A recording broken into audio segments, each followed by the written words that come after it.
One.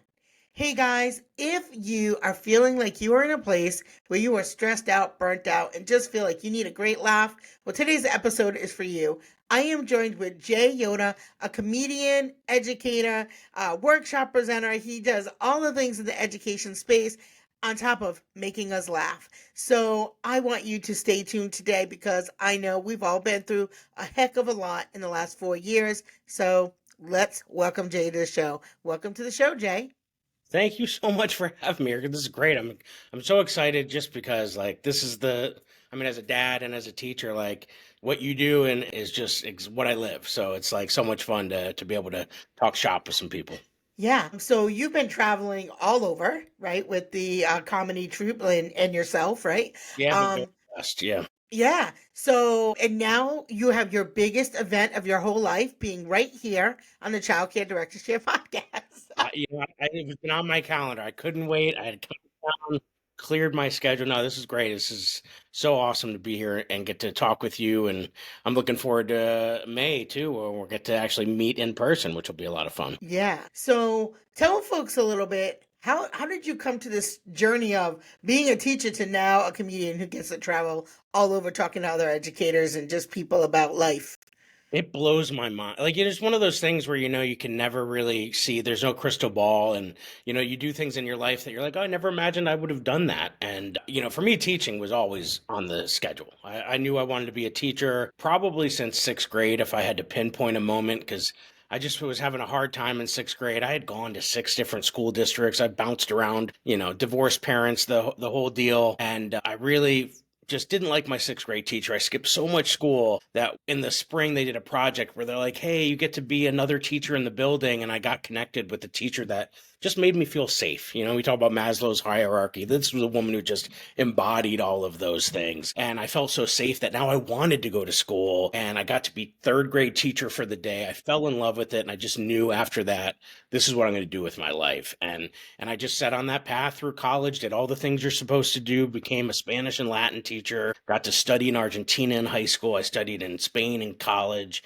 because I come from Scranton. We barely speak English in Scranton. Okay. So it was very special to me. And I did that. And I've been doing that for 17 years before COVID happened. And then all of a sudden I took the burden on of trying to help our school district. I was helping a university at night, and I'm that kind of person that will light myself on fire to keep everybody else warm. And it broke me. I found my limit. I found my ceiling. Yeah. And I also found comedy. And that was the moment where I realized I now understand why when you're on those airplanes and you're half listening to the flight attendant, I now understand why you're supposed to put your mask on first Mm. before you help others. And I wasn't doing that. And comedy was the first time I got to go to recess. And I wasn't thinking about my emails. I wasn't thinking about anything other than being in that space. Like a kid at recess. We think about Hmm. all these young kids at recess and they're just living their best life. They don't know what time it is.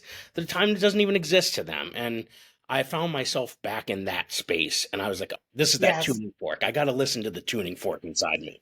Yeah. God, that is so true. And that like really just touches my heart because that has happened to probably more than 90% of us, like just feeling like, God, there has to be more than what I'm doing now. And that for me is that's how I feel about my podcast. Like it's Saturday right now. And my friends they don't get it. They're like, why aren't you chilling out? I'm like, and do what? Watch Netflix? Like this to me is fun. This is exciting. It like lights you up. And I just love talking to people. And it's funny you mentioned Maslow because he's literally my favorite. Oh, Um, really? yeah, absolutely. And I think right now more than ever, we have to be tuned into that because children are we're doing basic needs right now, right? We really truly are. And not just for the kids, for ourselves. So what's it like work? I wonder for your coworkers who got a chance to work with you, what it's like to work with somebody who is happy and cracks jokes and makes fun of things, right? Right? It's funny because I think we always sort of knew it. As I sort of traced back and said, oh, well, how did I even think that that would be something I would do? We had a faculty talent show that our National Honor Society ran, but they did it only every 4 years. And I used to do this party trick where I love Chris Farley, huge Chris Farley fan. And I used to do his voice of Matt Foley living in a van down by the river, which is like this iconic 90s SNL skit. And somebody came to me, they're like, hey, we should we should do that Matt Foley skit. I'm like, you mean I should do that Matt Foley skit? He's like, well, I'll direct it. And we got some other teachers to play like the Phil Hartman and Christine Applegate and David Spade characters. And we just set up like the little living room and we did the thing. And I was so nervous that the kids weren't going to know like that skit because they're so far removed. This was like 2014 or so. And I'm like, that skit was in the 90s, but thanks to YouTube. And it didn't matter. It was so fun. And they Yes. just loved seeing us do it, and it's so crazy that you're like, it got such a response. And then after it, I actually had to go to urgent care. I bruised my ribs on the jumping through the table. Like we set up, like the STEM teacher helped set up a collapsible table and all that, but Wow. the adrenaline was so much, and I had the mic pack in like Oh, my suit coat, that I overshot the jump because I was so adrenaline that I hit the post that was collapsible, but it pushed the mic pack in.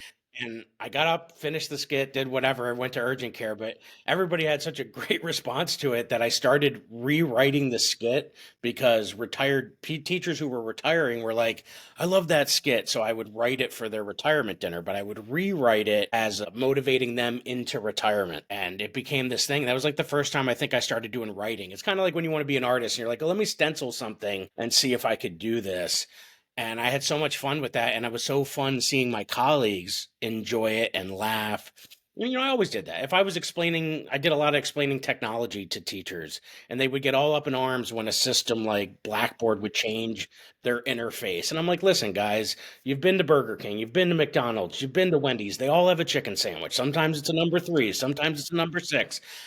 So it was just finding ways to make those fun analogies and break the tension. It's all about break. That's what comedy is. It's subverting expectations. It's breaking tension, and we need that. I mean, heck, the Mayo Clinic was releasing all sorts of research on the benefits of laughter in our life and how important it even like stimulates organs. I didn't realize this, but it like stimulates your heart and your lungs and increases oxygen and dopamine levels and serotonin. And there's just so much good stuff, and you can feel it. It's the proof's in the pudding. Anytime we laugh, like, oh, it's just anytime you can bring in comedy and bring that levity to a dark world that we've been living in, and education has always sort of had its dark corners. But I think COVID really shined a light on some of those and forced us to really get in there and prioritize.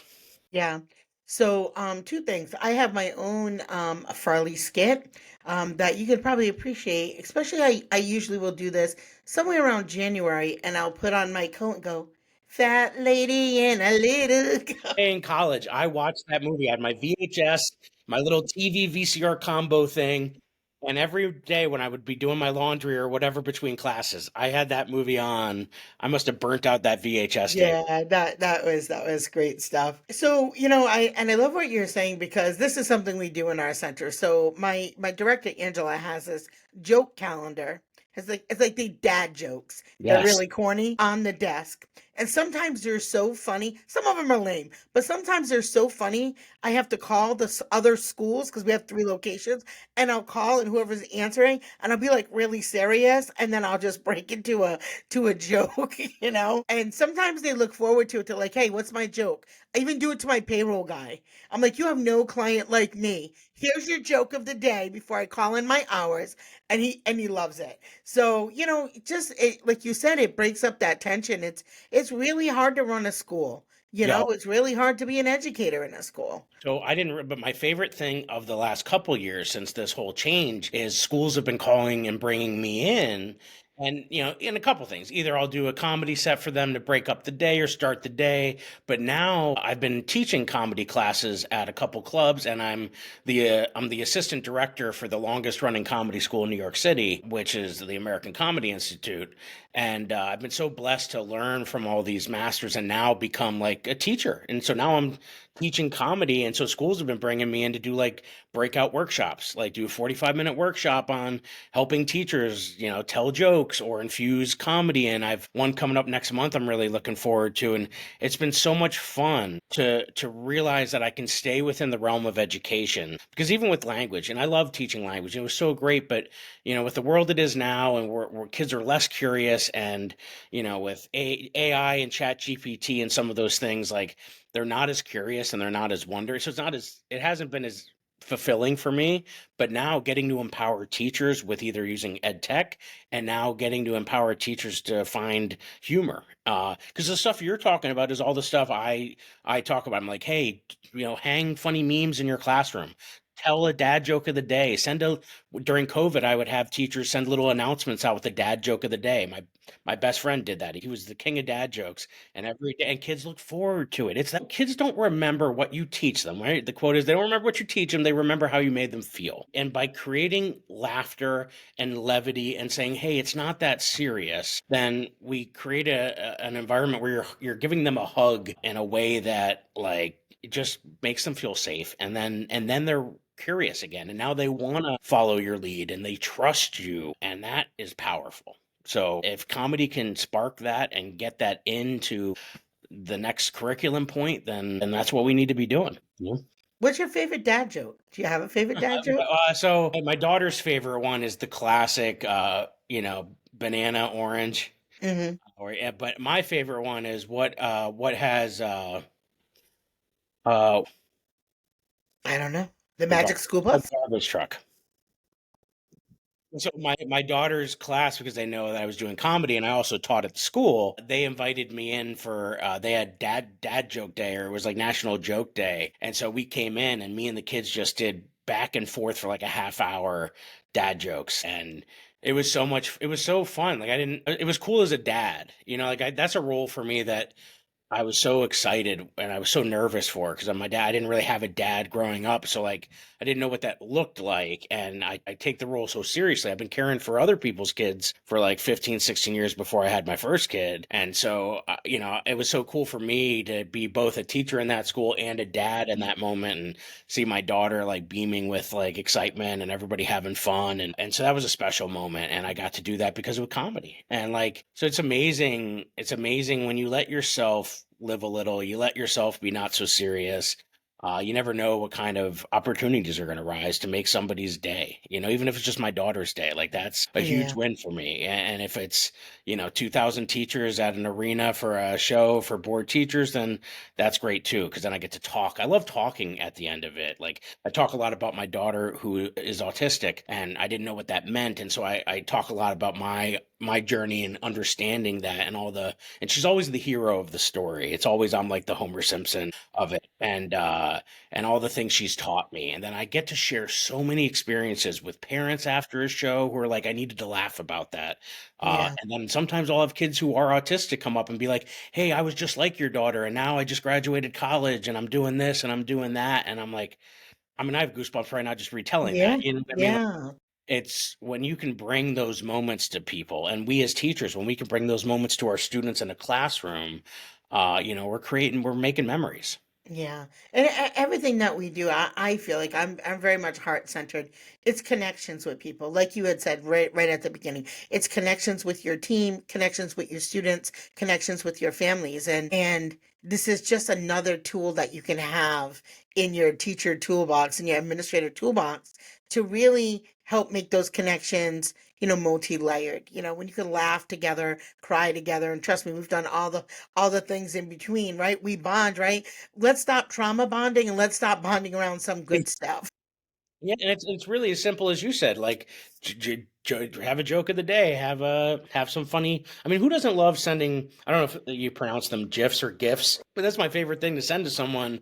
Is like if I'm in a group chat and somebody sends something like, "Oh, I know just the thing to send for this," just to make people laugh. And it's so simple, and we can all do it. This is not something that everybody can do. Everybody can tell a dad joke. Everybody can put up a funny photo, Yeah. and that's special. It's nice. It's nice to unlock that for yourself, and there's nothing better than hearing a bunch of people laugh. Nothing better. Yeah. So I think people get the point of, and probably agree with what we're talking about. Are there any specific activities or routines that you can recommend that maybe folks could start to implement in their programs to be a little lighthearted and supportive?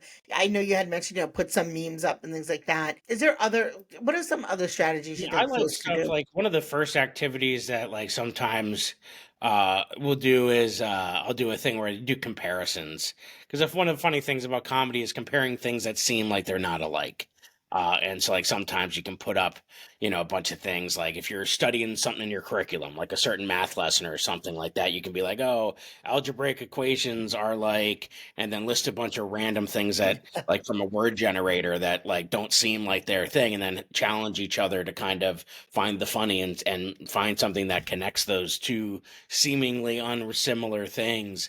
So sometimes it's fun to do that. Sometimes it's just fun to do like a word generator and put up so like writing prompts, ELA skills. I mean, put up a random word generator, Mad Libs. Oh, I love Mad Libs. Like that was the first time I think as a kid I understood grammar concepts, like what an adjective was, what an adverb was. I mean, that's what we do on our road trips. There's a really cool a guy, I forget his name, but he had created a game for like CEOs and businesses, and he sent it to me to kind of pilot, and it was called Pivot Pitch. And basically it was kind of like it had two sets of cards, nouns and adjectives. And I play it as an improv game in my comedy classes where I give them each a card, and it could be nouns and adjectives that a teacher has in their curriculum, and they don't know which ones they're getting. They get one of each, and then them and a classmate have to go off for 90 seconds and come up with a product. Like this is a product name that they have to figure out what the product is, and then in 2 minutes they have to come back and pitch it like Shark Tank. And then but then the fun part, you can layer it. So if that's fun enough. Like we do that on road trips because my daughters love it. So now it's just fun watching their brains work and try to say like, what is a humongous spoon, and like them have to like come up with the product name and what it's used for. But if it's older kids, you can challenge them to have a series of questions that they don't know what question they're going to get, and if they pitch it one way, and you can like say, hey, well, how would this help kids in school, or how would this be a product that astronauts and NASA would want to use? And then all of a sudden they have to think on their feet and maybe pivot from what their original pitch was, and it gets those neurons and firing, and it's not something you could Google. It's not a chat GPT thing. It's a Yeah. real life improv game. So I love those kind of little improv games that are kind of fun, and it can be fun to play with teachers. It can be fun to play with kids. Teachers and kids can play it together. Yeah. So I think there's a lot of those are the kind of things when I do the workshops and I come into schools, I just show them all those little tools, hoping that maybe there's something that they want to take back to their classroom, and it's just fun. And it's rock, paper, scissors. Who doesn't love it? But the goal is if you lose, you do a round of three. And if you've ever seen this, if you lose, you have to then become the cheerleader for the person that you lost to. And so it's a tournament style. So you do this with a big group of people. And then by the end of it, you have these two posses cheering for these last two people. And it's like the perfect thing to get the blood moving, get everybody Yeah. crazy, get everybody comfortable with being uncomfortable. So yeah, there's just so many fun little things you can do that kind of get people, Yeah. up and their energy going, and then now we're together and we're a team and we're ready to, conquer whatever we're there Yeah. to do that day. Yeah. So my sister and I, we invited 7 people out last Monday to a comedy show, and they were very selected. So some of them were people who didn't even work for us anymore, but I called them our OGs because I've been in the field for so long. So I have some folks that worked for me that are now retired. And we went to a comedy show. We VIP'd it. We were front row. We had a great time. So it was a Monday. It was before New Year's Eve. So it was the eve before the eve. Yeah. We Yes. thought we were cool at 50 something years old, out on a Monday night past 9 o'clock. My kids kept calling the phone, but it's funny because the next day everybody couldn't stop talking about how much fun we had and how great it felt to just kind of reconnect, with each other. Even if, we're always looking for strategies and ways to give back to our team. And sometimes it's, a pizza party, and sometimes it's, we're going to send you to this conference. But, I think the investment of getting some comedy into not only your daily life, but making a special event too. It really is, and that's why so many schools have started doing that. Whether if they could go out, like some of them, like when I do the board teacher show, you'll see Mhm. schools School buses. together, and they'll block out a whole thing of tickets for that, which is really special. But then there's also like come bringing in like, oh well, let's bring, and that's been great for me to be able to go into schools during the day and Yeah. do some of those things, and it really the staff, you can tell the staff are so excited about it because we've all been on a professional development day at a school. So it's like it's so much fun to be the fun uncle rolling in there saying, let's have some fun. And then the administrators are kind of like, they're happy to have their teachers happy, and now they're ready to be focused and do what they need to do for the rest of it. And yeah, so it's been really cool to see a lot of schools investing in that.